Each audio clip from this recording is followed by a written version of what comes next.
All right, take two. I will just give it a second and see how we get on. And hopefully the sound is okay this time. I'll just give it a minute for people to find me again.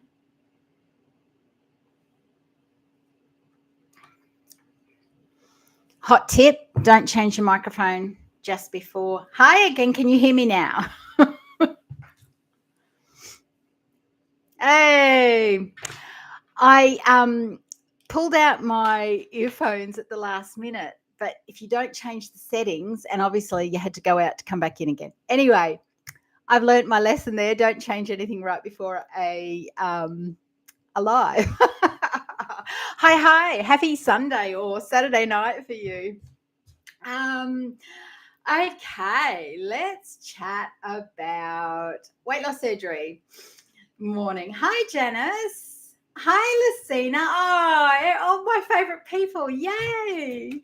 Okay. Now, the reason I wanted to talk about weight loss surgery today is because I'm getting a lot of people asking me questions, considering it.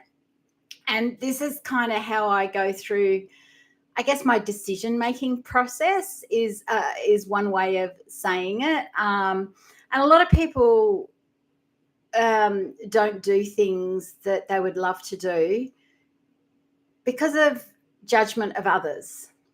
Okay. And I'm just going to say that when we come up with excuses for things, and at the time, I'm like, no, I mean, let's keep in mind, I spent 4 years at college in my 40s to become a naturopath, clinical nutritionist, and herbalist to fix my problems. And I couldn't.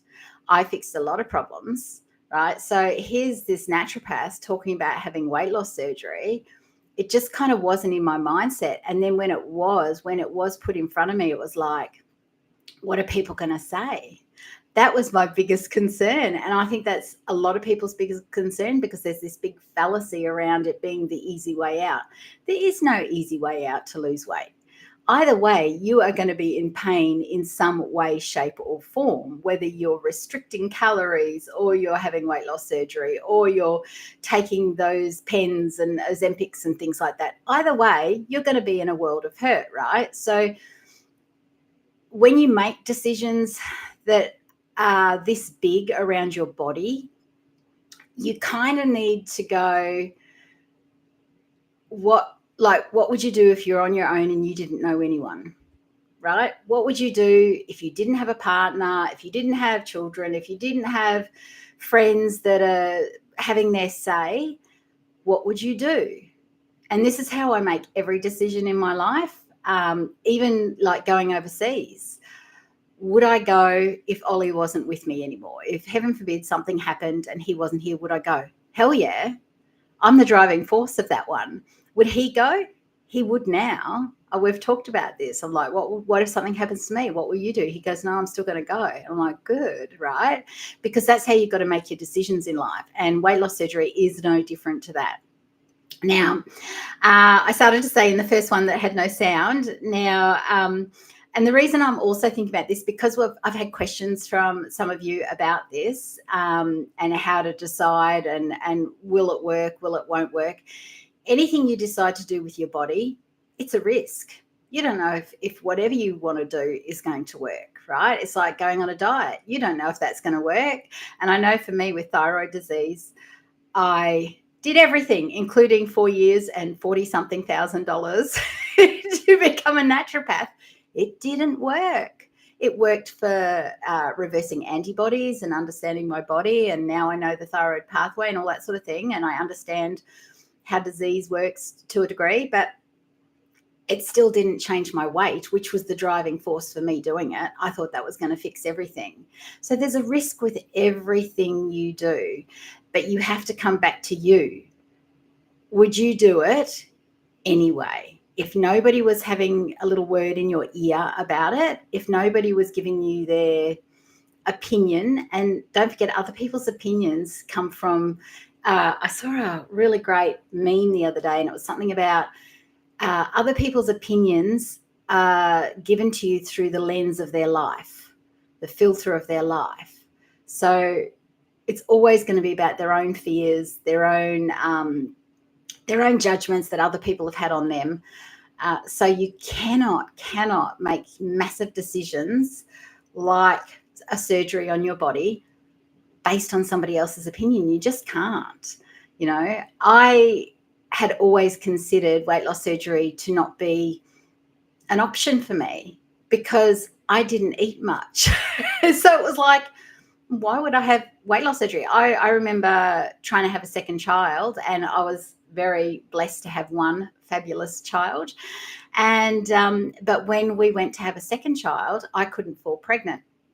So I remember going to, and so this was 20, so he's 25 this year. So this is 20 plus years ago. He would have been maybe 4 or 5 by the time I went and had it checked out or went to a specialist. And instead of helping me with fertility, which back then nobody really talked about thyroid disease being a cause of infertility. So I had that going against me anyway. But this doctor just sat in front of me, and instead of talking about fertility, wanted me to have weight loss surgery. And that was 20 something years ago when weight loss surgery really wasn't all that common. And I was horrified because yet again, as any thyroid people out there that don't eat much already know what I'm talking about. They know that, I could go out and maybe eat more than usual, but if I'm at home or if I'm at work left to my own devices, I would quite happily go the whole day with forgetting to eat. We go out, we go on holidays, we walk around. I will be the last person to say, we need to stop and eat. I do now, but that's because I can eat so little that I need that extra. I have to make sure I have regular meals. But so I was the last person to consider weight loss surgery because in my head, that was the lens of my life. That was for people who couldn't control their hunger, right? So we all look at things through a different lens. So that was my lens, was like, oh, no, that's not for me because of that. So you've really got to kind of do your own research and dig down into your own, whatever your things are, and look at the pros and cons. Look at your own life. Would you do it if it was just you and there was nobody else involved and there was no relationships at play and there was no, people giving you their fears, because that's what we're all driven by, our fears. Would you still do it? And for me, when I finally went to do it, and when I make a decision pretty swiftly. I can go from, the fact that I went from plant-based for how long? Janice, you've followed me forever. I was a plant-based queen, right? And now I'm carnivore. Like, once I make a decision, I put everything into it. I give myself what's called confirmation bias. So I look at all the positive things, all the positive videos around it. Yeah, I have. Yeah. Thanks, Janice. I ran plant-based challenges, right? So that's how invested I was in plant-based eating. It didn't work for me. I didn't lose a single, I would lose a little bit. And then the minute I went back to what I would consider normal eating, which was, actually, no, the weight that I would lose would be juicing. I would lose weight whenever I went on a juice fast, but the minute I went back to normal plant-based eating, that weight would come back on. So, and by this time I was pretty much battling the weight, not the thyroid issues, because even though I was still on thyroid medication, and that's because I've done nothing, like my thyroid's done nothing for the last 30 years. So it's kicked up on the couch and it's lazy as now. So it still needs thyroid medication. I had reversed my antibodies because I have autoimmune version, Hashimoto's. I had done a lot of things, but the plants did not help me change things. So I had to change my mindset around so many things, right? But when it came to weight loss surgery, I had to do confirmation bias. I had to go hunting for all the videos that were positive about weight loss surgery. I had to go hunting for all the videos that were going to give me positive outcomes with weight loss surgery for thyroid people. I didn't really, and I couldn't find any. I could not find any, of people with thyroid disease and lipedema. Couldn't find any. But I found studies, right? So that's how I ended up having weight loss surgery, is that I found studies around the lipedema and people that lost weight after having the gastric sleeve. So I kind of went, well, you know what? I have done literally everything else, including 4 years of study. Nothing else had worked. So what did I have to lose? And when I came out and announced it to my husband that this is what I was doing, he was like, what? You don't eat anything? Because he had the same lens, that it was for people who couldn't control their hunger.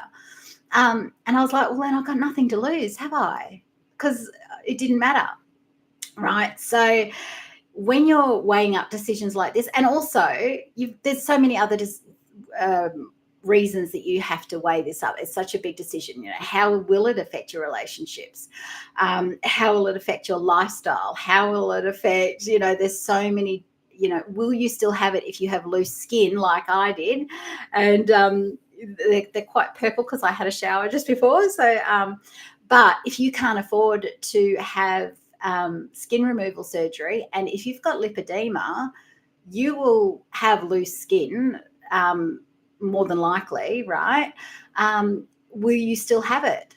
My answer to that would have been yes, for sure, because even with the loose skin on the rest of my body,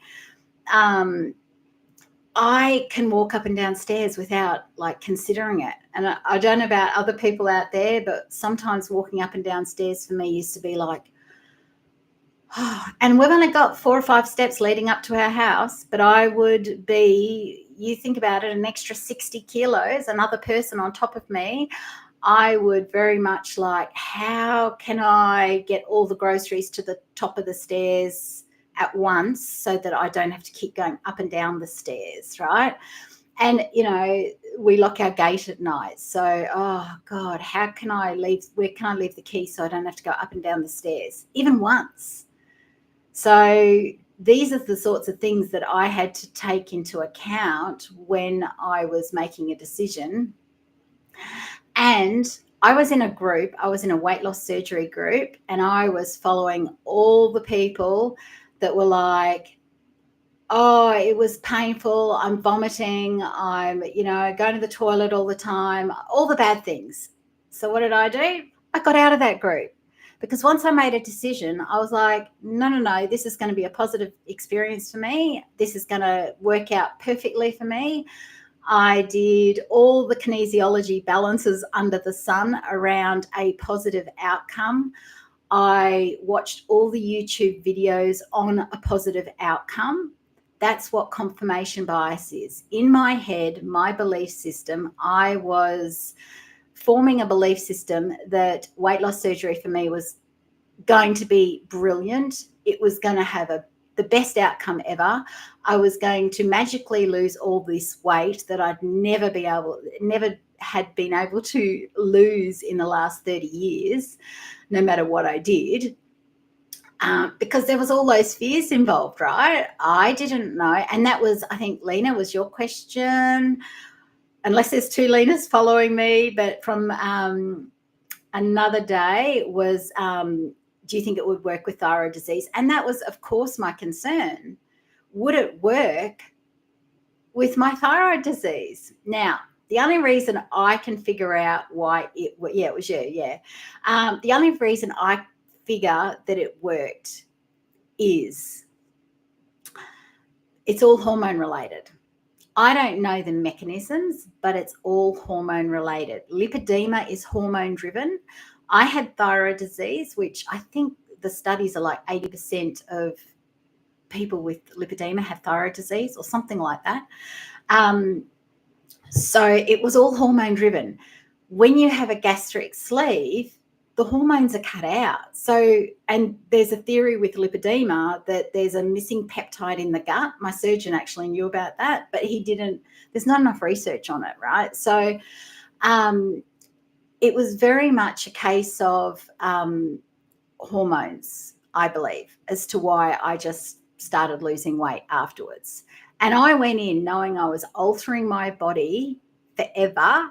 Although with gastric sleeve, you can re-stretch the stomach. It is possible to, and I have seen horrible stories of women that couldn't cope with the weight loss for whatever reason, didn't do the mind work, right?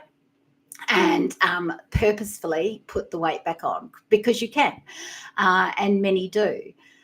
But it's not an answer, right? Weight loss surgery, although it allowed me to lose weight finally, eating what I would normally be eating and now eating carnivore, it's not an answer long term.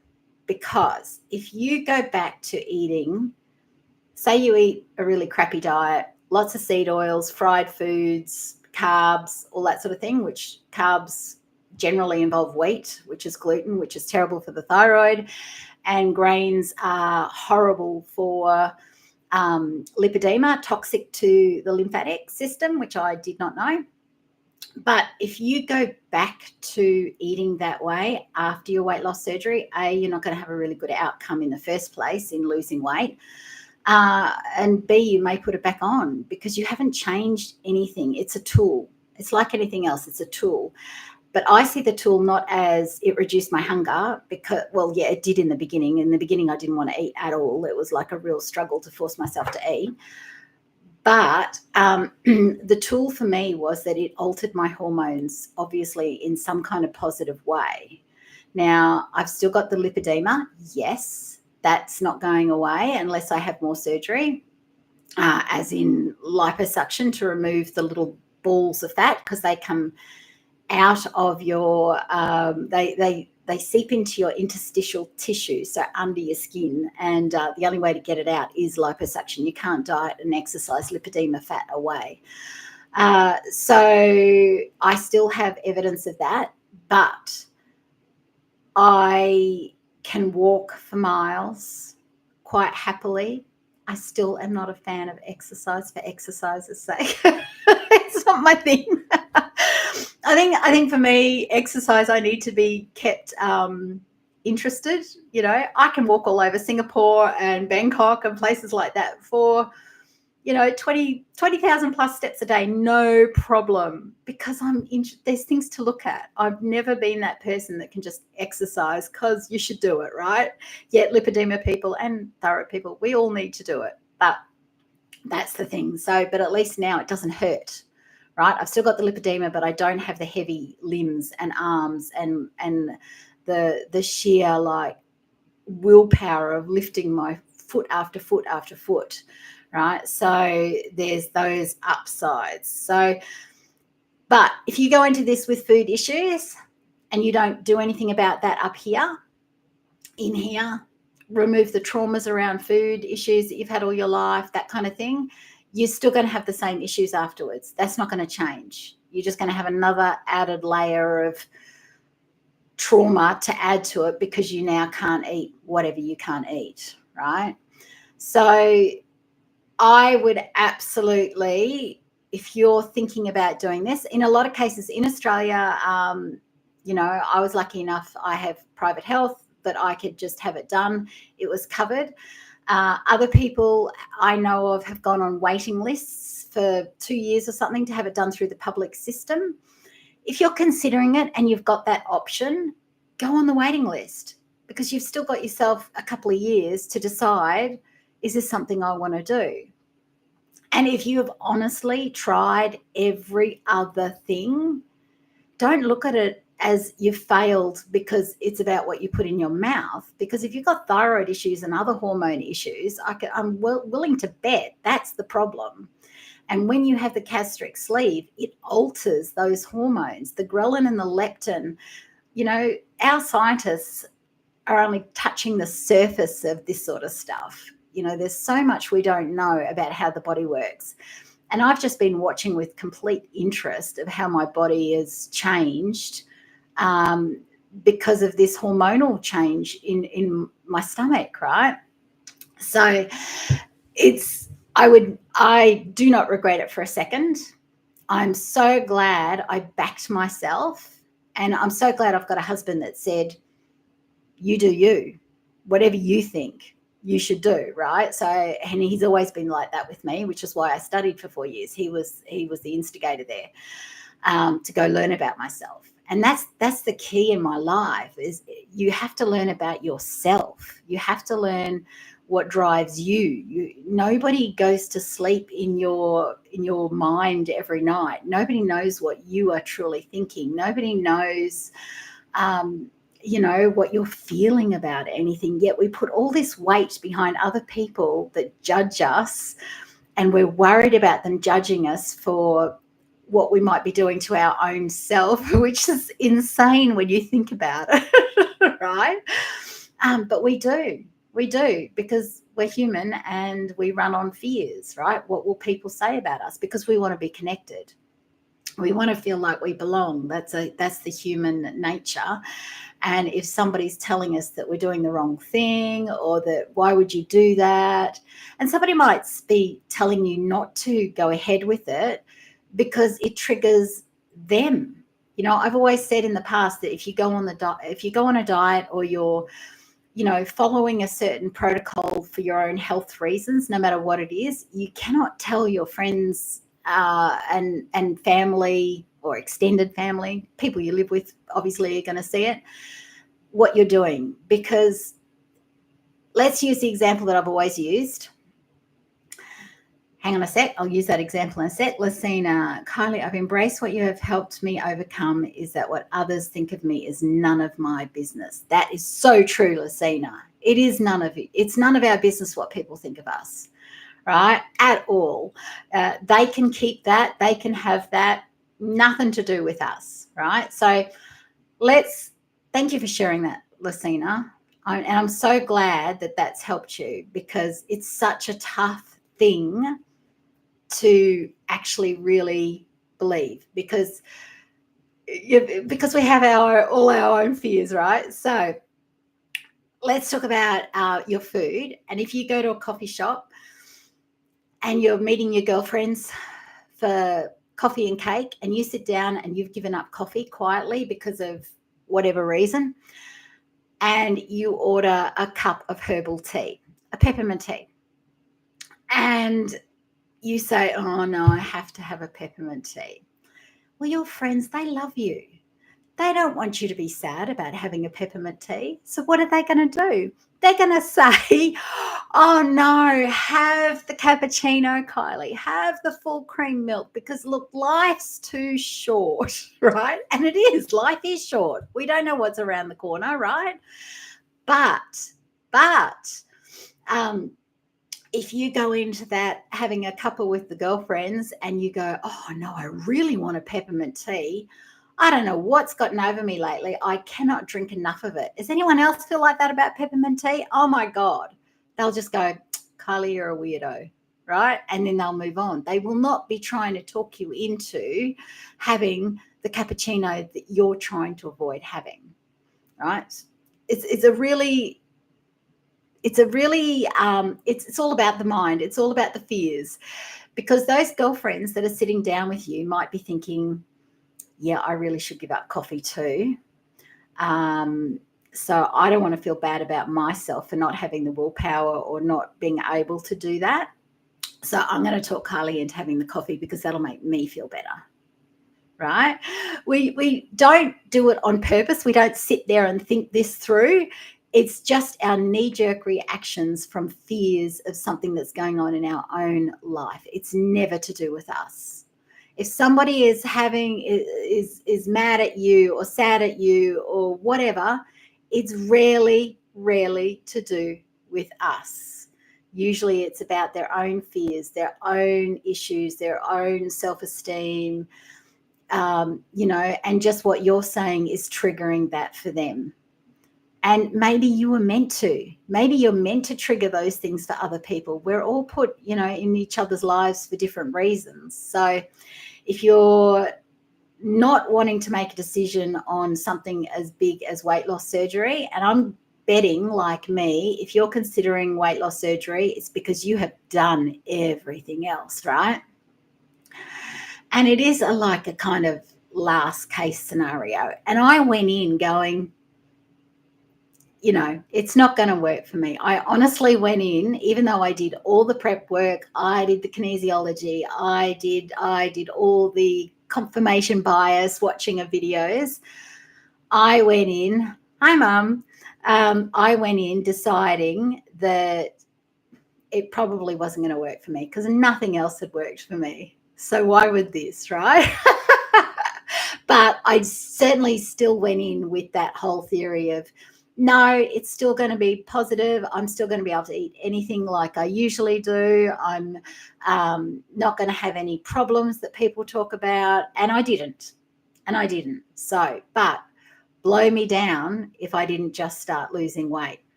And here's the other thing.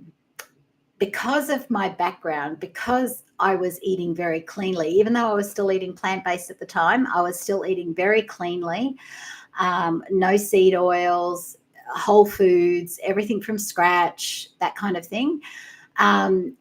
When there's usually a stall at 6 weeks, this is a very common thing, is to have a weight loss stall 6 weeks out from surgery. Now, let's talk about that weight loss stall, why it happens. At 6 weeks is generally when you're allowed to eat food again. If you have not seen this as a tool to alter your food, if you are eating, you go back to eating. And I've seen this in groups. I've seen people going, oh my God, I can now eat 10 chicken nuggets. When I first had my surgery, I could only eat 2. And I'm like, what are you thinking? What are you thinking? All right, so I did not have a stall. I lost 1 kilo a week without fail because I was eating cleanly. Right? And the only time that that change was when I tried carnivore, because I was about 30 kilos down, and we were going to Bali, and Ollie, my husband, wanted to lose some weight because I was losing weight and he was getting FOMO. And so he's like, I need to lose some weight. And I went, well, the last time you lost weight, you only ate meat, because he doesn't like veggies, right? My husband doesn't like veggies, never has. And so I said to him, the last time you lost a lot of weight was you just ate meat, because you cut out all the crap, which only left meat for him. And by this time, the last time he'd done that, I wasn't a naturopath at this point. So this time I was like, I need to research this and make sure it's safe for him. And because I was still plant-based, and I discovered it was now called the carnivore diet. And so he went back on that, started losing weight. And because it was just easier this time, because I eat, like this much food at each meal, I just, for the first time in my life, didn't make myself a separate meal. I just kind of started eating the meat with him. And those 3 weeks before Bali, I wasn't losing 1 kilo a week. I was losing up to 3 kilos a week, between 2 and 3 kilos every week. So that was when I went, wow. But I also noticed other things like the lipedema, like the cuffing around my ankles was getting, because I'm always focusing on that. So the cuffing around my ankles was getting smoother. So that was what sort of triggered me. And that's when I started looking at all the different lipedema stuff around diet, which they do recommend carnivore for that. So, so that was what led me down into the carnivore route. But because I already didn't have the seed oils, didn't have the junk, and because I already had done the mind work that I would be able to eat anything after weight loss surgery, steak was not a problem. I know, sorry, just in case anyone, some of these I've just discovered that when you play it back, you don't see the messages during the lives, and I don't know why. So I'm going to read them out whenever you ask a question. So I know that too much protein is bad for the kidneys. Did carnivore affect your kidneys? Not at all. You would have to have an awful lot of protein and awfully bad kidneys to have that happen. And I can only have, so when you think about it after weight loss surgery, and look, I follow carnivores that haven't had weight loss surgery and are eating 2 to 3 kilos of meat a day, and they're fine. All right. So I would suspect that it would only be an issue if your kidneys are poor or anyway. And that would be, it's like anything. It's like I keep saying, you have to test it for yourself.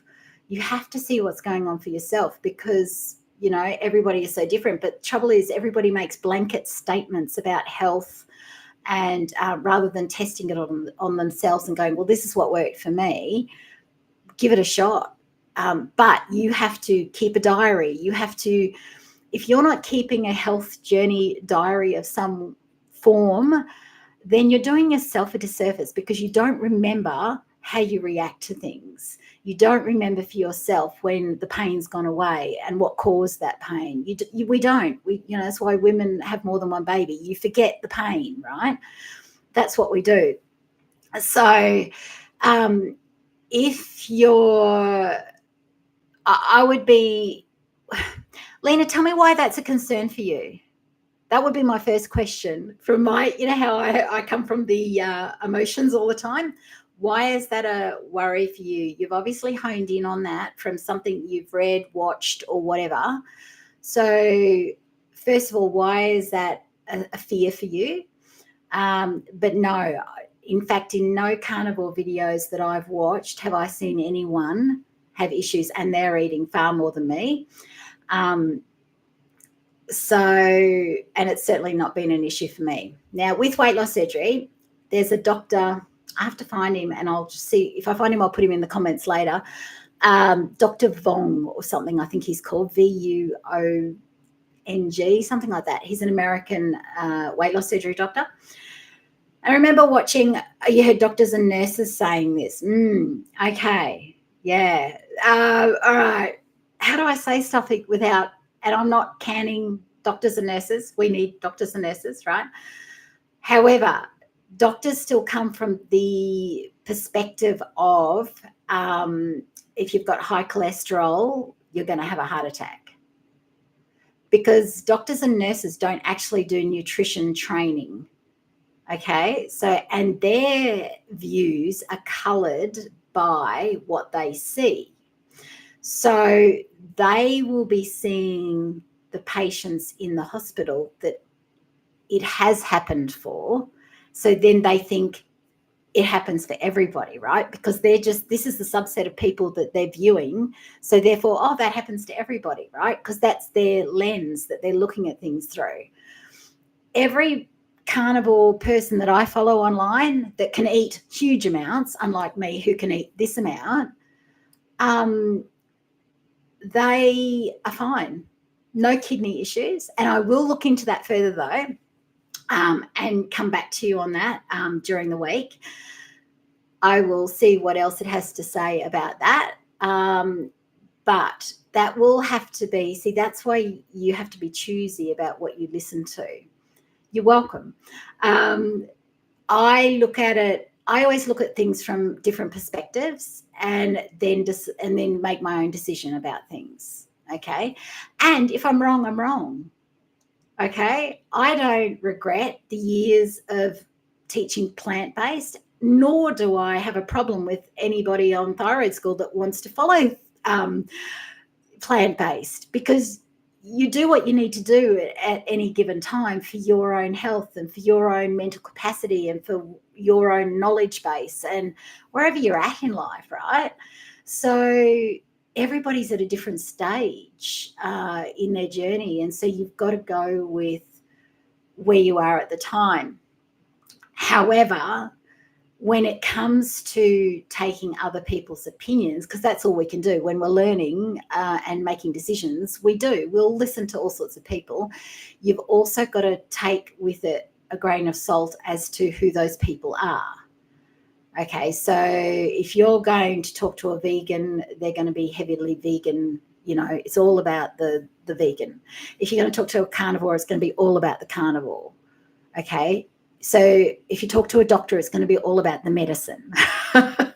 Okay, so you've got to then go, how does this work for me? What do I believe? What am I drawn to? Because generally we're drawn to what we need to try next. Okay, and I'm always a believer of, what haven't you tried? What are you willing or drawn to trying next? Okay, it's kind of like, that's what I say to my son, like, what are you going to do next? I was never the mum that's like, what do you want to do for the rest of your life? I mean, I'm not sure that any mums do that now, because our next generation is very much, you're going to have probably 10 careers in a lifetime at minimum. But it's the same with health. What are you going to try next? And over the years, for my thyroid disease particularly, before I knew I had lipedema, I would go through phases of, right, what am I going to work on next? And I would pick a symptom that was bothering me, and which is how I discovered I had lipedema. I was like, right, thyroid disease used to be called edema back in the day, and it's because it retains fluid. So I was like, okay, I'm going to work on the fluid now. And I ended up at a lymphatic drainage massage lady who was an oncology nurse and knew what lipedema was. And I went to her and I sat down and I said, oh, look, I'm just wanting to have some lymphatic drainage massages. I'm working on the fluid. I've got thyroid disease, yada, yada, yada. She pulled up my skirt. I was wearing a dress, so being a massage, I could easily throw it off and on again. And she goes, oh, you're a lippy lady. And I went, I'm a what? And I had already done 4 years of study at this point and never once heard of lipedema. Okay, so I said, I'm a what? And she goes, you're a lippy lady. You've got lipedema. She said, it's really obvious. Look, here you go, cuffs around the ankles. Look, see the fat pads in front of the knees. She said, I bet you can't lose weight. I said, oh my God, no, I cannot lose weight. But I assumed that was my thyroid. And she was like, no, it's the lipedema. She was just so matter of fact about it. And I was, being a nurse, an oncology nurse, see, her views were coloured by what she had learned about lipedema. So any doctors and nurses that you speak to will be coloured by their own lens, yet again, as an example, which is why I ended up being diagnosed with thyroid disease from a doctor who actually had thyroid disease, because this was 30 years ago and it wasn't a common thing to reach for. So it took a little while to get a diagnosis, but it was a doctor who had Graves' disease that finally diagnosed me. So her lens was coloured by the fact that she knew about thyroid disease. So only surround yourself and get opinions from people who are perhaps in that space or who have been in both spaces, right? That's why I'm happy to talk about it, because I have been in the plant-based space. I have been in the carnivore space. I have never felt better than I have in the carnivore space. All right. So but that's not to say that you are going to feel better in the carnivore space. You have to try it, right? But often what we do is we avoid trying it. We spend our time researching and gathering information, because the longer we're doing that, the less that we have to actually do it. And that could like be a bit in the face, right? But this is what we do as humans. There's a lot of people out there with thyroid disease, or think that they have thyroid disease, and they don't do anything because they're chasing the thyroid diagnosis. Okay, it's so true, Lena. As long as we're chasing a diagnosis or we're chasing an answer, we're not actually doing anything. So that's the safe space to play in, which appeals to our fears. It appeals to, not doing something wrong, because sometimes we're just so worried about doing something wrong that we don't actually do anything or try anything, because it could be wrong. I could get this, I could get that, my kidneys could fail, we do this. This is normal behavior, which is why if we don't do the emotional work and we don't work on our fears and our traumas and all that kind of thing, then we're not going to get anywhere. I talk lately a lot about this three-legged stool, right? And you can't do it because I've only got two hands, but I talk a lot about this three-legged stool. And that's the physical, the mental, and the emotional aspects of healing, of life, of goals, of work, whatever you've got going on. If you don't address it from all three legs of the stool's going to fall over eventually. Okay, you might be able to like balance on it, like using your legs to keep it on that, but your legs are going to get tired eventually. It's going to fall over. the funny thing is, we're all driven by our feelings, which is that third leg that we're all trying desperately to avoid working on, right? And we always go, oh no, this feels that to us, this feels that, but yet we just want to work on the physical and the mind stuff.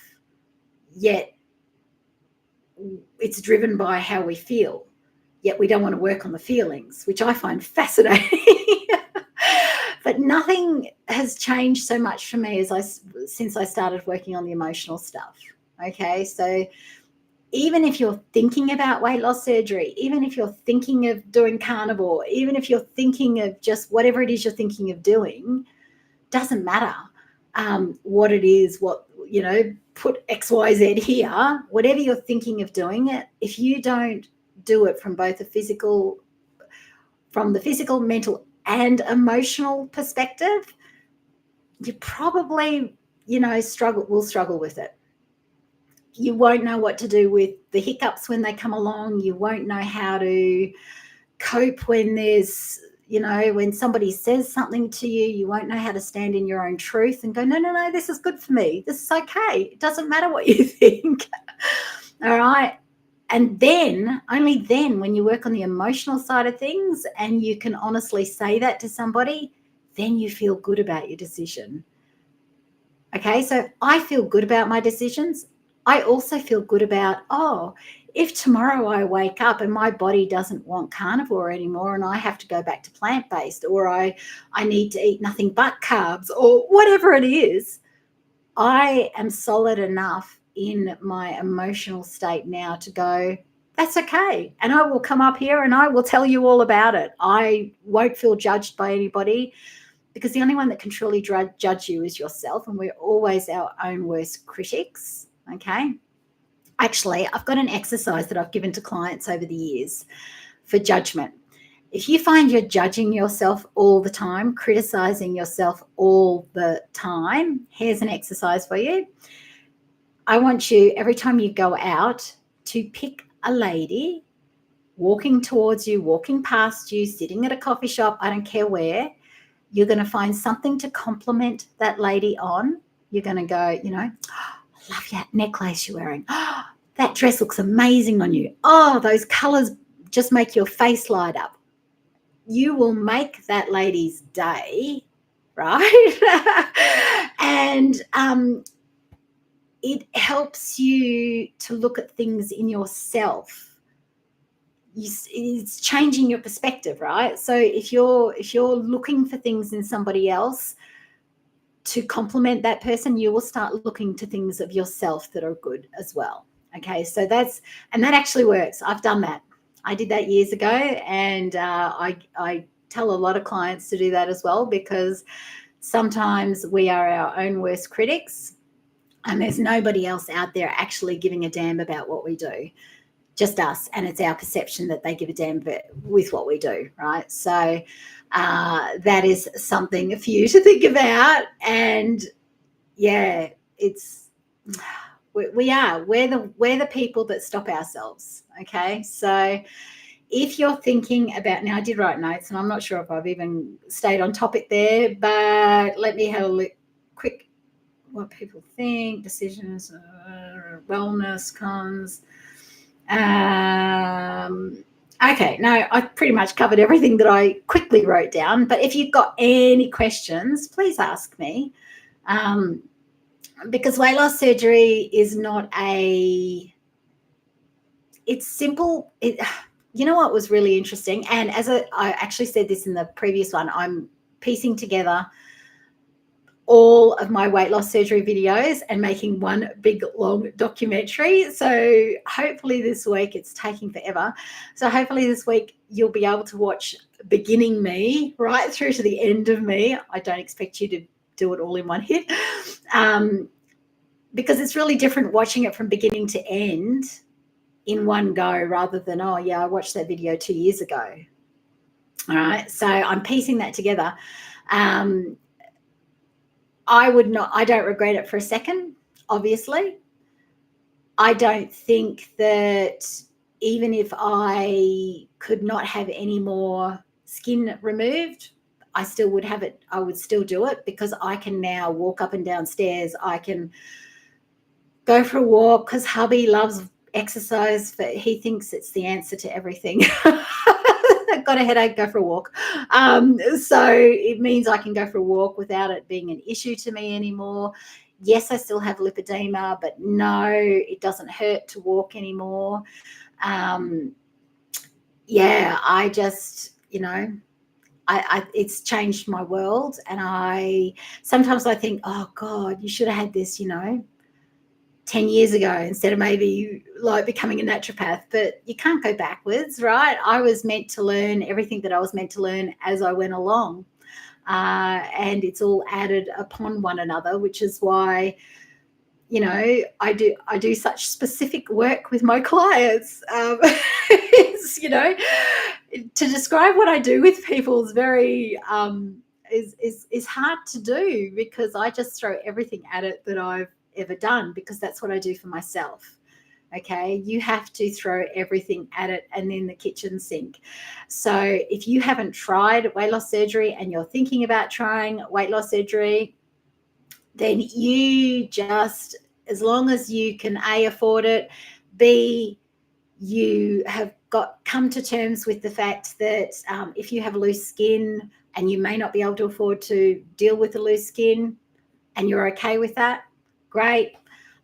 If you're okay with relationships changing around you afterwards, with potentially and generally relationships that change after weight loss surgery and after weight loss, massive weight loss, we're not going to last anyway, right? It's sad to say, but, it is what it is, right? So if you're happy with any outcome other than weight loss, right, then absolutely you put your name down to be on the waiting list for the public system, or you pay for, lots of people have the money to go and do it. Do it. I come from a perspective of, wow, it changed my life. It changed my life. Have I got loose skin? Oh my God, like 5 ways from Sunday. But do I think about that loose skin during the day? No, it's only because I can see a big thing of myself in front of the screen here that I go, oh yeah, no, it's not good, is it? But watch this space. I shall be doing probably this at a minimum. And the tummy tuck will be coming. Definitely when we move to Asia. Better have the loose skin than the weight. Absolutely, Lena. I was asked that would you have done this if you couldn't have had, because I'm fortunate enough that when we move to Thailand, I will have the rest of the surgeries done. And I know I'm fortunate, but yes, I would have had it in a heartbeat again, even knowing that I couldn't do that, because you can dress clothes, you can cover your loose skin with clothes, you can, you know what I mean? To know that I can walk for miles, that I don't lose energy, that I can sit in seats, that I can cross my legs, that I can there were so many little weird things, and which I'm discovering as I re-edit all the videos right from the beginning, and all the little things that came up as I went along that I couldn't do beforehand, that I hadn't been able to do for 30 years. Because remember, 21, my thyroid kicked it in. I was 21. And up until then, yes, I had lipedema. I always had the chunky thighs, but I was, a size 10 to 12, something, 12 bottom, 10 top, something like that, when my thyroid kicked it in. So, but that was a long time ago. I'm 54 shortly. In fact, next Sunday, come and join me, because next Sunday is my birthday. So yeah, that's a lot of years of, being uncomfortable in my skin, going places where all I'm thinking about is other people looking at me. Are you that person? Right? Are you always thinking about, and that's where the judgment comes in, right? Generally, people are not looking at you. people are just thinking about themselves, right? So we're constantly thinking it's all about us, and it's not. It's only about us in our own heads, because everybody else, it's all about them in their heads as well.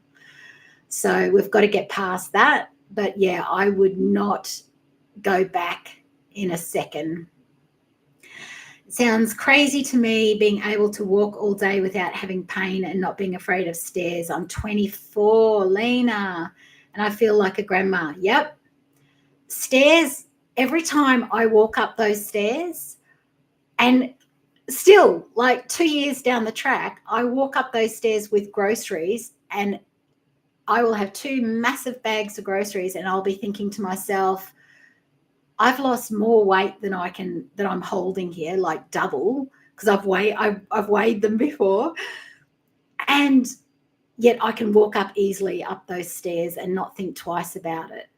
And it is being afraid of stairs, that is huge. Okay, I had to have a double knee replacement in 2020, hypermobile joints, which comes along with lipedema.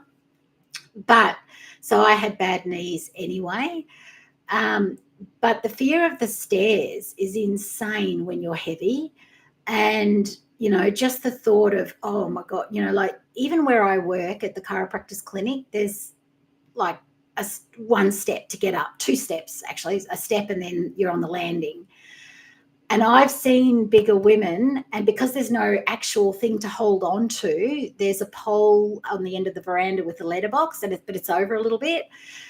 And I know what that's like, to look at only 2 steps, but there's no railing to grab onto, sends fear down your spine, because you're like, will my knees hold me? Will my legs get me up these stairs? It's a horrible feeling. So I absolutely feel for you, Lena, and you are so young. You need to absolutely get yourself in the mindset of doing anything you possibly can, physically, mentally, emotionally, and financially, do to not have a lifetime of, the heartache of fearing stairs. I think of us moving to Thailand, fingers crossed, the end of the year, and the number of stairs over there is insane. And now I don't have to think twice about it. Now I don't have to worry about it and go and, because you're always preempting it and going, is there a way around? How can you say to your husband that, oh, no, let's go this way, and make it sound like, oh, that's just a better way, rather than saying, I don't think I can do those stairs, right? Because again, judging yourself. So I absolutely encourage you to go in, even if you think it's not going to work for you, because I did. I went in thinking that. You are so young. I'm seriously thinking about surgery since I'm so young. I think I should do it now and not wait. Absolutely. If you can financially do it, then you do the work you need to do to get your mind switched on, so that this is a positive outcome for you, because you're so young. If I get at 24, I was only 3 years into my diagnosis of thyroid disease. I'd already put on all the weight. But if I could think back to that time, it would have changed my world. You've got to try. You've got to try. Growth mindset. Exactly, Lucina. Yep. You've got, if it means you've got to work on the mindset, Lena, to get yourself to that space of, yes, I can do this, no matter what the outcome is. I'm doing this because I'm thinking of my own self or my own body. Then that's where the starting point is. It's your mind and your emotions, your mind and your emotions in this case. Okay. Then if you decide to go through with it and you've got your appointment and all that sort of thing, then you work on the body stuff, because you will have to do the pre-op diet. You will have to, and that in itself, the pre-op diet. Let's talk about the pre-op diet for a second. Oh my God. Here I was, somebody that was plant-based, eating all the fresh foods, juicing, all the things, thinking the pre-op diet would be a breeze for me because it's shakes, right? It's these horrendous shakes, and I think everybody's different with what their doctor gives them. But it was shakes, 3 shakes a day and 200 grams of green vegetables, I think was mine. And I thought, oh, this is easy as. I found myself, I don't know what happens in your brain with the pre-op diet, but I suddenly found myself wanting all the crap I didn't normally eat. And because I was not allowed to have it, it was, and for me, it was only a 2-week diet because my surgery came about a lot quicker than was anticipated. Because they had a cancellation, he decided to do surgeries on a Saturday. So he said, oh, if you want, we can do it in 3 weeks or something on a Saturday. So I just pretty much started the pre-op diet straight away because I was like, yep, once I've decided something, I'm like, let's do it. Let's get it done. I don't muck around. Once I've made a decision, I've made a decision. Sorry, I've got a really itchy nose. Let me see if I can. I don't know why. Let me. Yeah, so that was the hardest thing for me. And and I'll be honest here, I think I was making Ollie crumbed steak one night and I literally put a piece in my mouth, chewed it up and spat it out because I couldn't swallow it because I needed a flavor that was just not. So the pre-op diet, even with all the work I had done mentally and emotionally, was tough. Okay. After the surgery, it's still tough, but you're not at all hungry. So you don't kind of feel like you're going without anything. But then the work comes in at 6 weeks when you can eat normal food. And you usually get hooked up with a dietitian. And I was a good girl. I was like, okay, I'll go to the dietitian. And if you know me, you'll know I was like, okay. Anyway, I went to the dietitian, and the dietitian at 6 weeks, I'd already had a couple of appointments with her, but it was okay because it was like puree stage or soft food stage. So there was nothing much you could really go wrong with there anyway, unless you were having ice cream all the time, which was one of the first foods I was given in the hospital was ice cream, nourishing liquids. So this is what I mean by listening to doctors and nurses. The doctors and nurses in the hospital decided a nourishing liquid was ice cream, okay? Don't listen to them when it comes to nutrition unless you're working with a doctor who is up on there are those occasional doctors. There are doctors called orthomolecular doctors, and they use nutrition to treat. Okay, so they're different. But all the others, no. If you're somewhere where ice cream is considered a nourishing liquid, then it's not for you. Okay, so it is a tough thing, but the dietitian at 6 weeks sent me away because it was just before Christmas. So I was 22nd of October, I had my surgery. And so Christmas time, she sent me off to eat chocolate cake, pizza, sushi. What was the other thing? I don't know. She wanted me to go off and try all the foods that I would eat at a Christmas party. I think it might have been sausage rolls or something like that. I don't know if you have sausage rolls in Belgium. But I was sent away to eat all these foods. And I was just like, and her reasoning was, you need to know what you can and can't eat and keep down because that's how many people can't eat stuff. You do have sausage rolls, cool. I can't assume, right? So I was horrified. I was horrified that I was being promoted or encouraged to eat junk food. I did my due diligence. I had a bite of everything and I wasn't sick, so that's all I needed to know. However, I'd already done the head work. I'd already done the emotional work. And I already, I have a diabetic friend in hospital who is given sweets and all wrong things. Hospitals have no idea. They don't. They really don't. It's very strange. You have to go in with your own dietary requirements, I think, in hospitals. But anyway, it is what it is. But that's why nobody else can do it for you, because you're going to be given, no matter what, whether you have surgery or you don't have surgery, you're going to be given all the things under the sun that's going to test every ounce of willpower. Oh, now, I watched some kind of video the other day where willpower, it's actually nothing to do with willpower, and it's to do with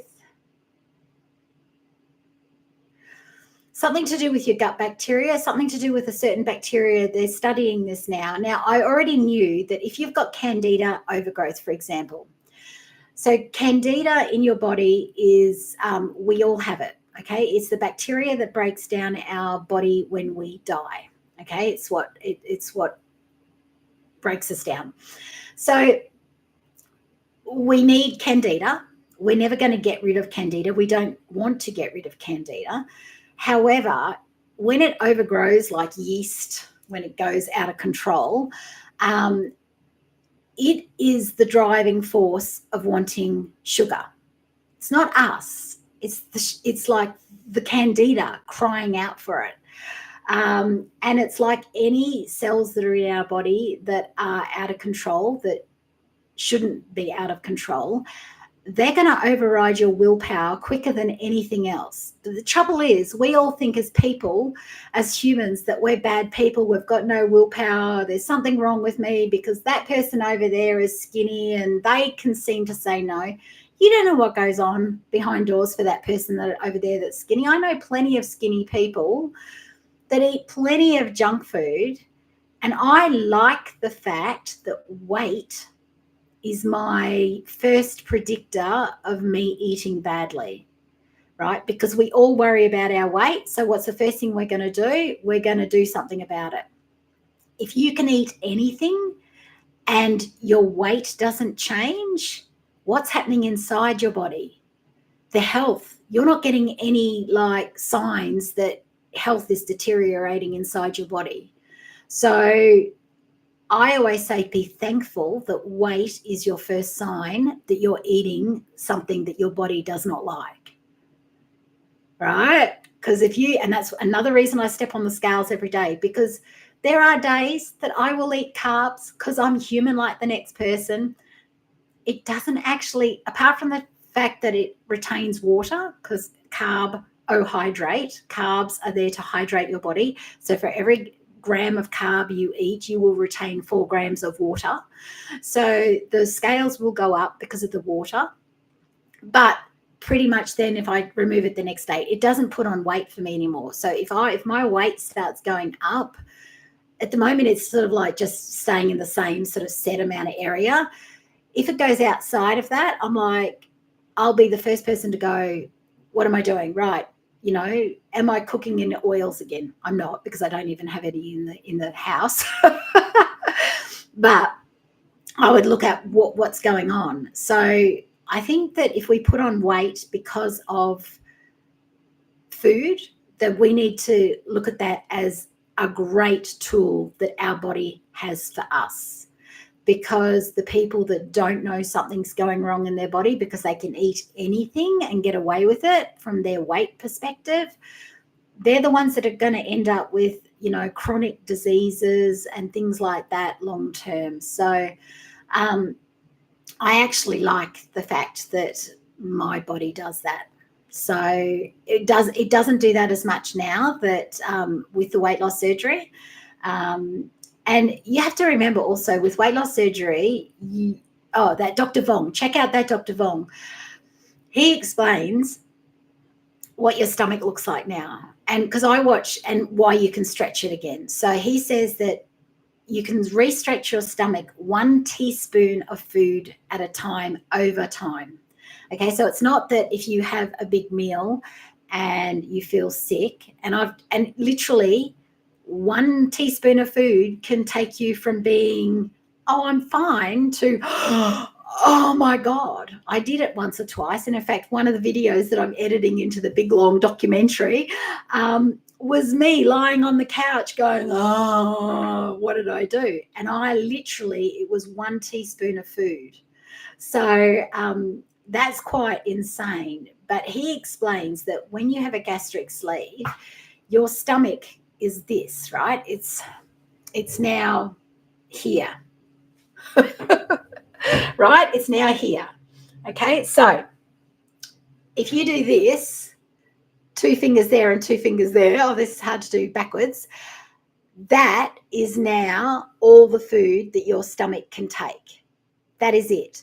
Now, what happens is after weight loss surgery is, and what I noticed in the group that I was in before I got out of it, was that people, you can eat more and more. Like I could not eat, I could hardly eat anything in the beginning. Now I can eat.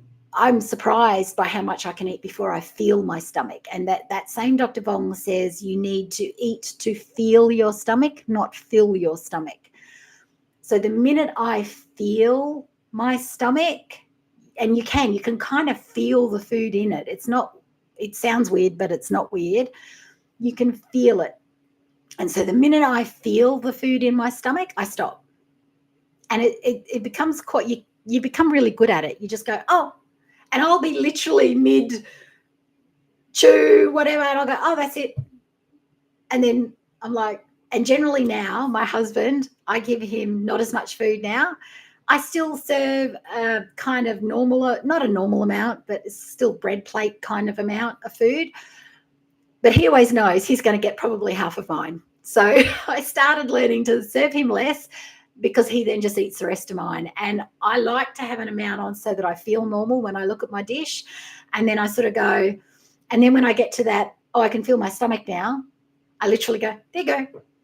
And it's just our normal routine now everywhere we go. I might, if we're on holidays and I'm having a sausage roll, let's talk about sausage rolls. I might have 3 bites one time, or I might be able to have 5 bites. But either way, I eat till I can feel my stomach. I hand it over, okay? And that's a rare occasion, all right? Just so you know, 90% of the time, I'm at home, I'm at work, I eat carnivore. When I go on holidays, I will have the odd thing here and there, but it's a funny thing when you follow carnivore. After a couple of like treat meals, I'm not going to say cheat meals because the only person you're cheating is yourself, treat meals that you think you want, it's funny how after maybe 2 in a row of that, so say you're out all day, because we're heading down to Perth in a couple of weeks' time for our last big trip before we hopefully leave the country, fingers crossed. So I know we're going to be out and about, and that's the only other thing, Lena, is that you can't do intermittent fasting. You can't go without food like you normally might do with thyroid disease. There were plenty of days I would not eat till the evening because I just didn't even think about it. And I'm a writer, so plenty of times I've been writing books and it just doesn't even occur to me to get up and eat.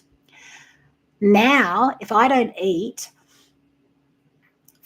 it's not the same every day, but if I don't eat for a set amount of time, I don't get hungry. My stomach just starts to hurt. My guts I get a pain. And it took me by surprise the first time. And then I was like, oh, I'm actually hungry. That's the problem. Because you can only eat this. And that's the upside with carnivore after gastric sleeve surgery, is that you're getting more bang for your buck. This amount of salad compared to this amount of meat, you know what's going to make you last longer, right? It's not the salad. Okay, can't make friends with salad for my Simpsons fans. Okay, so I know that when my stomach hurts is because, you've got no food. You've got nothing in you. So I pretty much make sure that I have breakfast, lunch, and dinner almost always. So that's the only other thing that you've got to be aware of after weight loss surgery, is that you can't, and because you've got thyroid issues also, are there any studies of how many calories a thyroid patient should eat in a day? Do you think calories matter at all? Actually, I don't. If you're eating carnivore, I don't worry about calories. I do not count calories. The only time I've counted calories is when I'm tracking data on myself to see that I'm getting enough. right? After weight loss surgery, certainly I've done a few things to go, what am I not getting? Okay, so no. There is no studies around, well, there probably are, but they'll all be like funded by people that have an interest in it. I don't think calories matter. I think as long as you are eating whole, clean foods, no oils, and you're trying not to have any processed, probably the only processed food I have at this point would be macadamia milk or almond milk, and that would only be one a day. All right. If that, sometimes I don't have one. The only other processed foods I have is if, yeah, we're on holidays and it's a sausage roll. I'm just trying to think of what else. Mustard is just mustard. There's nothing else in it. There's the odd sauce, spice mix maybe.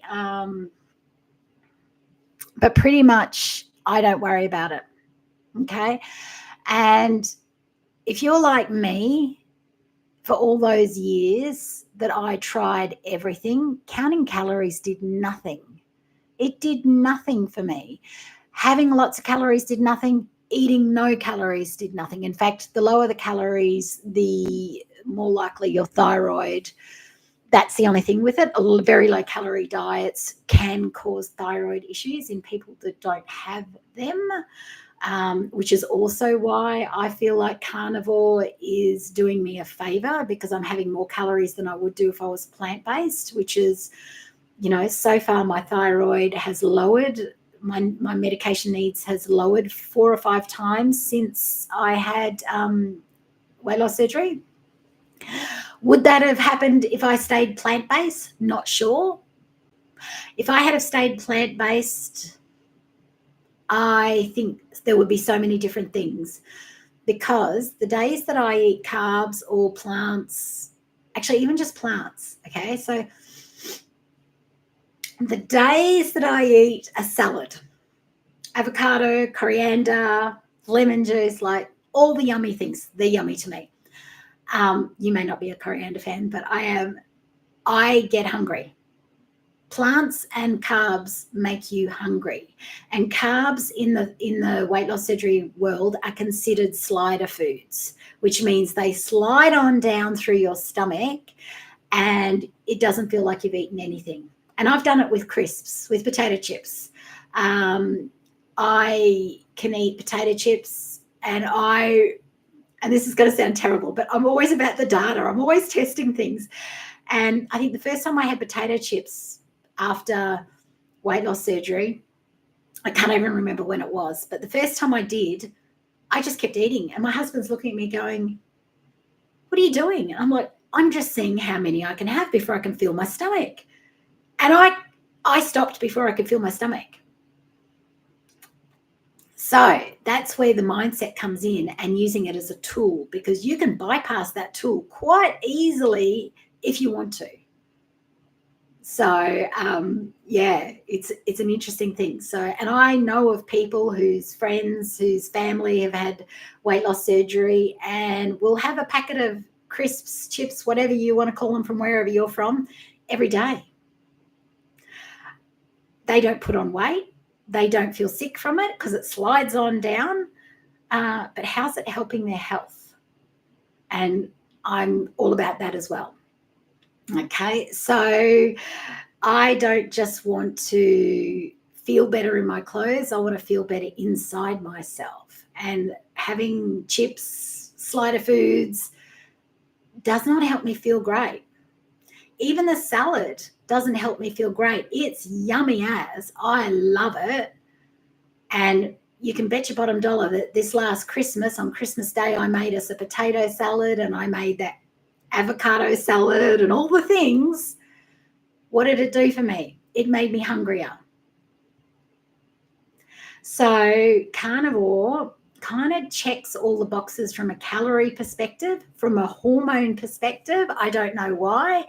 All the lipedema studies out there are on, at the very least, keto. Carnivore if you can. So, and as I said, if I treat, most of the time it's more of a keto thing. So like having the salad, but the downside is that I get hungrier. It just makes me want to, and then I have to spend a day or two clawing it back, eating meat, so I'm not hungry again. So it's the most fascinating thing, but I know that about my body now. So I'm always about you figuring out your own body. I can give you tips and tricks and help you with things like, absolutely. And Lena, also with the carnivore, so you've got carnivore plus the cheese, and I spoke about this last week. With thyroid, ditch the dairy, okay? Just the meat. Meat, any kind of meat, any kind of seafood that lights you up, and butter's fine because butter's a fat, not a dairy, all right? So butter is fat, not dairy. It's had the whey removed. So definitely, you've got to keep a diary, all right? I've got a diary on my website that I have kept for myself. It's a blank year diary, so feel free to go on and get yourself one of those. It's just a PDF there, or you can get an actual one printed and sent to you on Amazon. I think that link's on my website as well. Not sure. Should check that out. But even if it's a notebook, right? Take the date. What did you eat? How did you feel? What medication did you take today? What supplements did you take today? Were you hungry after it? Were you not hungry after it? You are your own experiment. Always. You are your own experiment. Doesn't matter what issue you've got going on, and what, your goal is for your health, right? If you can't look back and go, 6 months ago, I know that I was feeling really great 6 months ago. Yeah, I'm not feeling as great now. Why? Go back 6 months in your diary and go, look at that. I wasn't eating lamb back then because it was really expensive in the shops. I don't know, whatever the reason is, unless you can go back and really compare and treat yourself like a business. Okay, I've talked about being the CEO of your thyroid business for probably 10 years or more, because you have to separate, in this case, your feelings, right? Even though we've got to work on the trauma, we've got to work on the stresses, because stress will make your health worse quicker than any food or lack of exercise will. You need to be able to dissect yourself and look at all the things that you have as data. All right? It's data, nothing else. You have to remove the emotions behind, oh my God, look, I went up 100 grams, I went up a kilo or 2 pounds or whatever your amount is, your thing is. You've got to just got to go, right, I went up, which is why I've got one of those scales that tells you water, muscles, visceral fat, subcutaneous fat. It tells you everything. So I can then go into that app and go, I went up 3 kilos. Oh my God, what's going on? Oh, look, I hydrated myself more than normal. We went on a really ultra long walk, so my fat's down, my muscle's up. Muscle weighs more than fat. Doesn't matter where you're at in your journey, you need to have that data for you. Because how are you going to go to a doctor? How are you going to go to a natural health therapist? It's one of the first things I ask the clients that I work with to do. Because how are you going to tell that person that you're working with all the things that are weird for you? Because they will be very different for you than they are for somebody else. You won't remember. I can guarantee you. I have had clients sit in front of me time and time again that have said to me, oh no, nothing's changed in the last 3 weeks. And I'll pick up my book and I'll go, oh, how's the headaches? And they'll go, oh yeah, they've gone away. Forget, right? You need to keep a diary, and you need to keep that diary as if you're the researcher. This is your research project. Okay, you need to change that mindset around what you're doing and separate your feelings from, okay, if this was your client, what would you do for it? Him, her, whatever. Okay? That's how I've changed my attitude towards my body. And that also helps me with judgment from others coming in. They're not working on the same research assignment that I am. They're working on a completely different research assignment. All right? It's this is about you. At the end of the day, this is about you and nobody else. Nobody else can feel you, live in your body, feel how heavy your legs are, understand your fear at how you're going to avoid those stairs, because I know that fear. It's freaking awful. All right? You don't want to do that for another potentially 75 years, Lena. Okay? Not at all. You're allowed to fix yourself, and if fixing yourself is different to how other people fix yourself, none of their business. Thank you, Lucina. None of their business. All right? None of my business. You're most welcome. I'm not about talking you into any particular way, but the first step is to research. What's your body telling you? If you're not tuned into your own body, you can't make decisions for your own body. Okay? So this is really, really important for you to get into your head that nobody else is going to do it for you. Okay? My husband, the reason I went and studied naturopathy is because my husband said to me, nobody is as interested in your health as you are. Go study it. I'm asking you to study yourself. You don't need to go to school like I did. You don't need to. You may, because I believe we teach what we're meant to learn and we learn what we're meant to teach, right? That's just not my belief. That's actually a Socrates or a Aristotle or I don't know, something somebody's saying, right? Because here I am passing on what I've learned about me, okay? And you likely may pass on what you learn about your body. And Lucina, you likely will pass on what you're learning right now. Okay?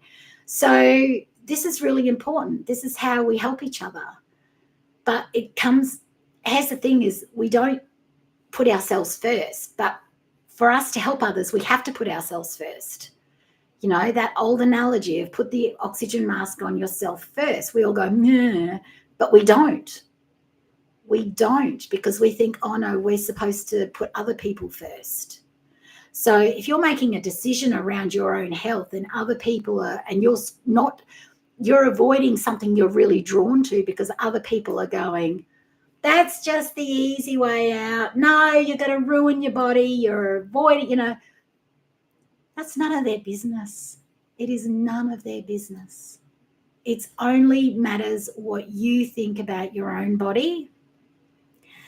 And I'm encouraging you to learn to love your body the way it is now and to listen to your body. There's a great book called The Body Keeps the Score, which is about how our emotions get trapped in our body. For lipedema, lymphatics issues are a lack of joy. And let's face it, when you can't even climb up stairs without a fear of falling, there's not much joy in that, is there really? So that trapped for me big time. So this is about you putting yourself first, listening to your body, asking your body every day, what does it need? What does it want to try? Now, here's the kicker there. When you go on something like carnivore, for example, or say you standard Belgian diet, standard American diet, standard Australian diet, right? Any diet you go on, you are going to feel crap. You are going to feel crap for at least a week, probably, if you're lucky, because you've removed all the stuff. It's very easy to go, oh, no, my body doesn't like this. It's too bad, Is Lena looking for more meat or more protein? Good question, Lucina. Lena, are you looking for more meat or more protein? Or are you looking to... Lena's got lipedema like I have, so I'm guessing she is looking to do carnivore for the lipedema's sake. Answer us, Lena, and let us know so we can help you out. Lucina's pretty much also on the carnivore wagon, but she tracks her protein, so she's very helpful to talk to. But if you change your diet because you're trying something more meat, okay, so you're going to feel bad no matter what. And I've seen time and time again people go, oh, yeah, no, I did the carnivore diet for 3 days and I felt awful. It was not good for me. Which is a really easy excuse, okay? It's a really easy and justifiable, and everybody will go, oh, yeah, I told you that, carnivore was not going to be any good for you. All right, because then that makes them feel better because you're not going to get all lean and healthy and make them feel bad, right? Because everyone's always coming from their own point of view. Okay, so you've got to be willing when you're doing the data and you're doing the testing to test it for a reasonable amount of time. What is a reasonable amount of time? It's long enough that you've gotten through the detox of the foods that you would normally eat, and long enough to, usually that's about 2 months, okay? When I studied, we were taught that any new protocol should be in place for 2 months before you make a decision either way, okay? Because any change is a good change. I'll say that again. Any change is a good change. If you've been the same, you change your diet and something good happens, something bad happens. Doesn't matter. Something's happening, okay? And that's a good thing. So as long as you are trialing things and you are keeping a diary, you will be able to look back and go, oh, hang on a sec, look at that. I only had one headache today. The first day I did this, I did carnivore, I had a headache all day. Of course, you've removed all sorts of stuff from your diet, processed foods, numbers, chemicals, preservatives, all those things you've removed. Your body's going to go, oh, I don't know what to do with this. All right. If you want to avoid detox symptoms, talk to me about coffee enemas, right? They're the quickest way to avoid detox symptoms, bar none, because it will help your body to process what you've already got in there. Okay, we only get detox symptoms when your liver cannot process what's going on because it's already full of toxins and chemicals and pain meds and all the things. Okay, so I will never not talk about coffee enemas because they changed my world and they continue to help my body process what it needs to process. So that, bar none, is there are other ways to do it. I had a guy at work the other day who was talking to me about a couple of different issues. And he's come back in 3 times since then. Actually, no, when he first talked to me, it was a few weeks back, and I said, you want to fix this, coffee enemas? And he came back in the next time. He goes, is there another way? Like, I think this was about his liver. I can't remember. And I'm like, sure, lemon water will help. This will help, that'll help. But you want to fix it like quickly and get on with life, and then you need to get over your fear of doing this. And the third time, as you can see, he's still, and it's a lot harder for guys generally to consider this than girls, because girls, we've done the dirty nappies, poop, all that kind of stuff is kind of no big deal for us. Once you get past something going up that tube instead of out of that tube, you're gold, right? But yeah, the third time he came in, he goes, oh, I'm still thinking about it, right? Because then what happens, right? When somebody understands the logic and the science behind doing a coffee enema, so then what comes in as a way of distracting doing it? Remember I spoke about earlier on how we find ways to not do something, because as long as we're researching things, and it's just we're not doing things, right? We're always in the planning, not in the doing, which is a safe space to be. So generally, once people get past the understanding of the science of why you would do a coffee enema, then the next phase is, oh, yeah, no, I don't have my own bathroom. I have to share it with somebody else. Oh, no, I'm traveling. Oh, no, I'm going, whatever. That's the next phase of how to avoid it. I get it. I was there. I did all that. I had the enema bucket for, I'm going to say 5 or 6 months before I actually did one. And it wasn't until my ALT, which is the score on your blood tests in your liver panel, is your ALT. That's what, if your liver is going into cirrhosis. Once into the red, that is the marker that says, oh, I don't care that you don't drink alcohol. You've got non-alcoholic fatty liver disease and you are going into cirrhosis, exactly the same as if you drank alcohol every day, right? I was studying in college to be a naturopath when I got that test done, because I learned all about these tests, and I was like, right, I was having all the tests under the sun, because when you study to become a naturopath, suddenly you've got every disease. You can see a symptom in everything. So you're having all these tests because you're like, oh, have I got that? Have I got that? Anyway, I got these blood tests back. My ALT, back then, the high range was 30. It's now more than that. And for men, I think it's 50. Because how ranges are worked out on bloods is the general population. It's not what's healthy for you. It's, the general population is between here and here. Let's face it, the general population aren't doing so well when it comes to health, are they? So do we really want to be in this with the general health? No, we don't, right? So, but at the time, my ALT, it was 30. It went to 31. So that was what finally prompted me, because fear as humans, we suddenly go, oh my God. So I knew from my studies that coffee enemas helped the liver process garbage. So I finally laid down in my tiny little ensuite at the time. It's the tiniest ensuite bathroom you've ever seen in your life.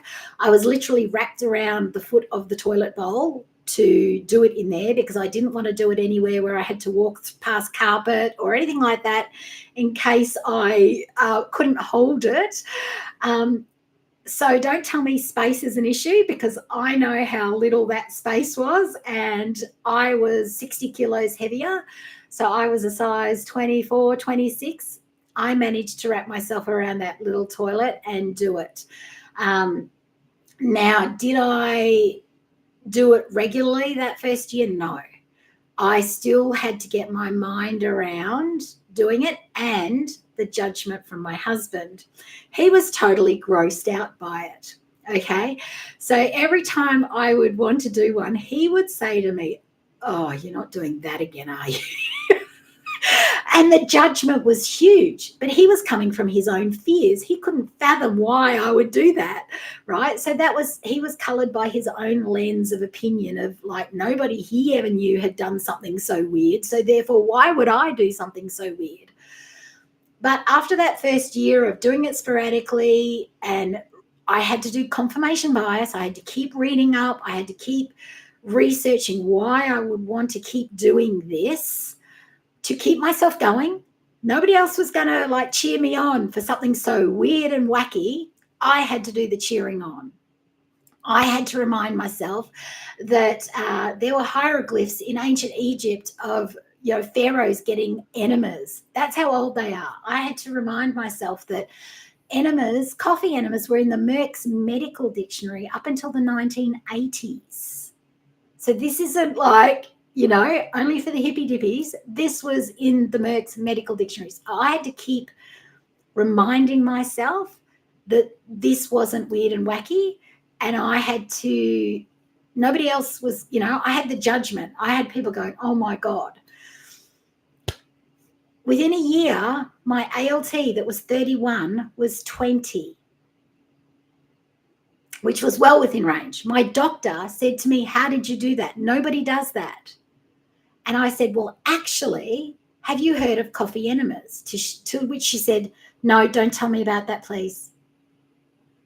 And even I said to her, Same doctor that had diagnosed me with thyroid disease. I said to her, you know, this was in the Merck's Medical Dictionary up until the 1980s. No, please don't tell me about this. Because it's a natural way of helping your liver, okay?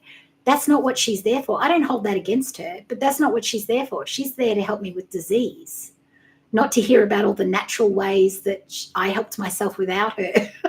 So makes sense, right? So that's her fear. Oh, I've got a patient who probably won't need my help for much longer.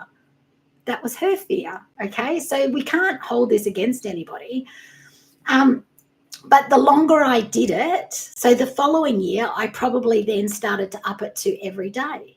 The more I understood how good I was feeling, the more I felt clearer, the brain fog was going, the more I understood that the same pathway that, sorry, I thought somebody was on my veranda, the same pathway that my thyroid medication goes down, painkiller medication goes down. So those pathways all have to be clear. And if they're not clear, they're just going to keep recirculating through our body. Brain fog is, I'm sure half the problems of brain fog is not a thyroid brain fog, although it can be called thyroid brain fog, because the liver is responsible for converting 70% of our thyroid hormone into usable form. So if our liver's not working, we're going to get brain fog, and we can call it thyroid brain fog because it's intrinsically linked to our thyroid function. Plus, we have a shit ton of T3 receptors in our brain, which, you know, if we're not converting, so if our liver's not working well enough to convert into usable form, our brain receptors are not going to get that activated form of thyroid hormone, whether we make it or take it, it doesn't matter. So this would be one of the biggest tools that I've used also since my weight loss journey, because as I was dumping that weight every week after the weight loss surgery, I was doing 2 enemas a day. It was a job. Luckily, I was not working at the clinic. That was just a random thing that I took on, you know, much later. I was probably a year into my weight loss journey when I took on that job. So I was working from home. I was working with clients, but it was still pretty much my full-time job, doing an enema in the morning, an enema at lunchtime, you know, cooking all my food from scratch, making sure I was drinking all the water, all that. It was a job. And I just had to make it work. But even I was still doing them twice a day, even when I started work. So I would come home at lunchtime, do it. I don't do them now. I don't do 2 a day now. I still do 1 a day. And that's also because after weight loss surgery, you can have a lot of digestive difficulties. You can have constipation. And I know by doing, even though the coffee enema is about the liver, right? Just doing any other, like you hear of people doing green juices in there. I don't know what they're trying to do there. I think all that does is puts the vitamins and minerals from the green juice into the colon, because our colon will suck in anything that goes up there, which is why the coffee enemas are very specific with organic and distilled water and all the things. It also hydrates you. So from a weight loss surgery perspective, I know that if I'm not hydrated enough and I do an enema and not much comes out, that my body has gone, I need that water, and it sucks it in. But the main reason for that is to help my liver process the weight and the toxins and the garbage that I've held in my fat cells for 30-something years. All right? Our body is so smart. It will find ways to hide things that are dangerous for us. It will pack it into tumors and cysts and lumps and bumps and fat cells because it's safe there. It is safe there. So, you know, we start altering our body in a way that we can't help but lose that, then our body has to deal with 30-something years of toxins, and emotions are caught in there as well, and all the things that we've ever ingested. So the coffee enemas cleared that out as I was losing it. so that I didn't get sick. That's probably also why I didn't have a stall. I didn't have really any problems at all. Okay, because all the things, isn't it funny? I became a naturopath to lose the weight. I reversed my antibodies. So while they say you will always have Hashimoto's disease or whatever, I no longer, when you hear of somebody saying I reversed my thyroid disease, generally they're talking about the fact that they've reversed the antibodies. So I no longer have antibodies to Hashimoto's. If I was to get stressed, if I was to start eating seed oils again, if I was to start doing all the bad things, then that's a weakness. That's an underlying thing that could come back, right? So we all have genetic weaknesses, right? So that's mine. So that could easily come back. So I continue to do a coffee enema every morning. I continue to do coffee enemas when I go away. Always. I take it with me. I'm very well organized with how things get packed. My husband, he now is very well versed with, it took it for a few years of doing that. He would, once he realized I wasn't going to not do it anymore, and I was always very mindful, it all got packed away. I didn't shove it up his face or anything like that. I would always put it away neatly, and he never had to see equipment lying around or whatever. So for a few years, he would go for a run. He'll get up and go for a run while I'm doing it. Mum, yes, it takes ages to get used to coffee enemas, but it makes such a huge difference. Massive difference. Massive. I've got most of my family doing it. I say most, and I'm very, because not everybody wants to know that everybody does, who does what in their private business. But to me, the more we normalize something, such an amazing modality as this, wow. And that's all it is. It's getting it in your head, right? So for my husband, it's normal for me to do this every morning. It's normal for me to do this on my holidays.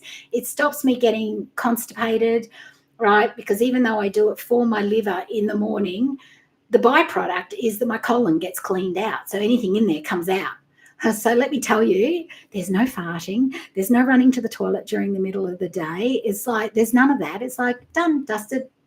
It's amazing, right? So he just knows that that's part of my world. And because I've kept it up and been consistent with it for how long since I studied? So 15 years, it's just never a consideration for him now. Now there's no judgment because he's used to it, right? So it's the same thing. The more you do something, the more you make it normal for people around you, the more they'll just accept it and they'll get past their own fears. And if you're not trying to get them to do it too, which is usually the fear, you're not going to make me do that, are you? Right? That's always the fear. You're not going to make me do that. I eat differently, drink differently, exercise differently.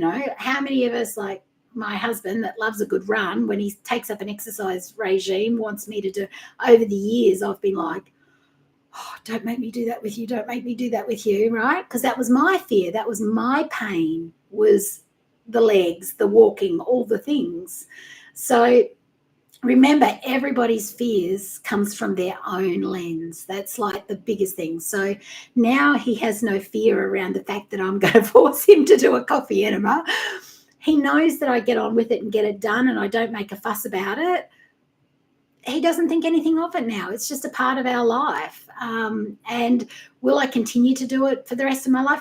Who knows? I'm very much now in that space of, I don't know what my body's going to need next, and that's okay. And if my body needs something different next, then I will change that, and I will tell everybody that I've changed that, because I'm very much about, you have to go with what your body needs. If your body needs vegetables right now, you do the vegetables, make it pure, make it whole, make it unprocessed. Don't drown them in salad or seed oils. Don't deep fry them, right? But you do what you need to do. So just because I'm doing carnivore and I've got lipedema and I've done the studies around my issues doesn't mean to say that's yours. But if you're not doing the research around your own body and you're just thinking, oh, I don't know what to do, then you've got to start somewhere. So try what somebody else is doing and what's working for somebody else. Keep the diary and then change it as you go along and go, I don't know, this kind of worked for me. There's a lady on carnivore that only does seafood, right? Still carnivore, still only eats animals, but her body obviously responded to really high omega-3 levels for whatever reason. Will she stay on that? Who knows, right? You've got to be prepared to be judged by others because they don't live in your body. And your body is what's going to get you from A to B at the end of the day, from A to Z, to the first drawing breath to the end of the last breath you draw. You want to feel good in your body. So it's up to you to make that happen. And that's probably my biggest message, no matter what I talk about. And that's what I want to always talk about on a Sunday morning, is how we can take control of our own destiny and disregard other people's judgment, because it's none of our business. Thank you, Lucina, for that reminder. And get on with what we need to do. And have faith, have trust that whatever's meant for us won't pass us by. If us changing or having weight loss surgery or changing our diet means that it's going to be the end of our relationship, it was going to happen, right? It was going to happen anyway. Whatever's meant for you is not going to pass you by. If you're meant to stay in that relationship, you are going to stay in that relationship. Okay, and this is some of the biggest fears around having such big things as weight loss surgery, or doing something as weird as coffee enemas, all right? But sometimes you have to do what's right for you and trust that everything else that goes on around you is going to go on around you as it was meant to, right? There's no other way that we can look at things because we can't control those things. Right? Lucina here has a thing that she says that I love: control the controllables. You are your only controllable, pretty much. Okay? Control what you've got going on for you. The other stuff will work itself out, however it's meant to. I have always wanted to travel. I left home. I wasn't 18 yet when I left home, and I went up to Hamilton Island, and I didn't know the outcome. I wanted to travel. I have always been wanderlust. I'm a Pisces. I married a man. I married a Taurus who loves his home and loves being at home and is a homebody, right? We don't even go out to restaurants. Okay, he's a homebody. I didn't know how it was going to play out for me. I thought I was never going to be able to travel. I'm still happy. I was still happy, rearing our son, being at home, but there was always this little niggle at the back of my head. How was I going to travel? How was this going to play out? It was always going to play out for me. Here we are, packing down, getting ready to move to Asia. I never thought in a million years that would play out for me. So whatever's meant for you is not going to pass you by no matter what. Okay, so that's always a reminder to me that, wow, my husband didn't even want to travel to Bali. I think we went when Jacob was 12 or 14 or something. It was our first overseas trip together. Thanks to my good buddy Lisa, who had her 40th in Bali. And because my husband's all about, oh, no, it's the right thing to do. We need to go to her birthday, in Bali. And I was terrified. I'd never been there before. And I was like, I had him under strict instructions. He wasn't allowed to drink any alcohol because I needed him to be on guard and ready to go if something went wrong. So I didn't think for a second we would ever get to a point where we could just go pack down our house to 2 suitcases and a laptop, selling all our stuff, which we're doing every day at the moment, taking down the last of our mementos to Perth next month so to store in our son's shed, so that we could just take off and see what happens. Never thought in a million years that that would happen. Okay, so just a prime example of what's meant for you will find you. So don't worry about what other people say about having weight loss surgery and how it might affect relationships, how it might affect, who knows? It doesn't matter. It doesn't matter. You've got to take a risk on yourself. You've got to take a chance on yourself with anything you do, because nobody else is going to. All right. So yeah, you've just got to go with it. So that is my, I've been on quite the soapbox, nearly 2 hours, and most of you have stuck with me. You'll go to sleep. It's almost 2 a.m. I wish everyone and you, Kylie, a wonderful day, night. I can't thank you enough for your helpful advice and experience. I'm so glad I've come across your channel. Thank you, Lena. Lena's in Belgium and it's 2 a.m. I'm amazed that you stick around to say hello, but I'm grateful that you do. And I'm going to shut this down unless anyone else has any questions at all. And we will chat again same time next week. And it will be my birthday, 54. Oh my God. And yeah, so if there's no more questions, I'm going to stop this. And I still can't work out why the comments don't show up after this thing is finished, but one of these days I'll figure it out. So 8 p.m. in Tennessee, Janice. Is that Tennessee? TN. I've been learning all the states of America, Janice, and all the capitals. The capital, Tennessee. God, now I can't remember. Tennessee. Frankfurt, yes. Frankfurt is Kentucky. What's the capital of Tennessee? I'm thinking of all the others. It's Nashville. Yeah, I got in just before you did. Nashville, Tennessee. And I couldn't work out why that was one that I couldn't remember. Lucina, thank you, Kylie. Feeling like my cup is full after getting my Kylie medicine. Thank you, Lucina. I love being your human medicine. It's one of the nicest things anybody's ever said to me. And I love that you stick around, even though when weight loss surgery is certainly not what's going on for you, nor is thyroid disease, nor is lipedema. But I love that you stuck around to listen. So thank you, my love. Mwah, mwah, to you and to everybody else, Mum, Lena, Janice. Thank you. And I will see you next Sunday. And look out for the huge ass documentary that I'll have. I'm going to make it happen this week of my weight loss journey from beginning to end. All right, my loves, have a great rest of your weekend and I will talk to you next week. Bye.